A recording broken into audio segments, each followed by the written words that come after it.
Hi everyone, my name's Tim, and today I'll be walking you through how you can update the from email address in an automation.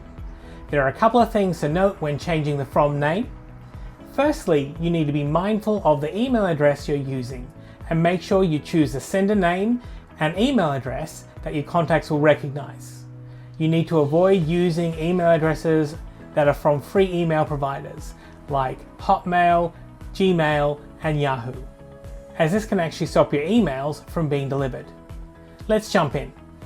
To update the from name in an automation, firstly we need to click on the automation on the left-hand side of your screen. Once this has been loaded, we need to find the automation we want to update and then click Edit. This will open up the automation builder.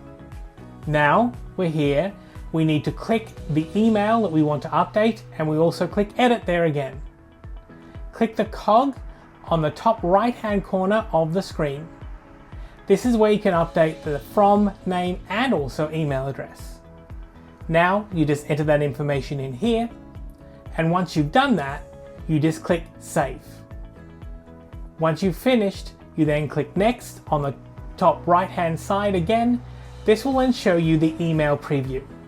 I'd recommend sending a test preview just to make sure that that information has been updated.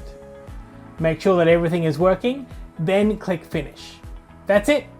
You've now successfully updated the from email address in that email. Just a note, you'll need to do this for each email address you want to update. Thanks for watching, and I'll see you in the next one. Bye. Subscribe to our channel below for more content like this. And to try ActiveCampaign free for 14 days, visit ActiveCampaign.com.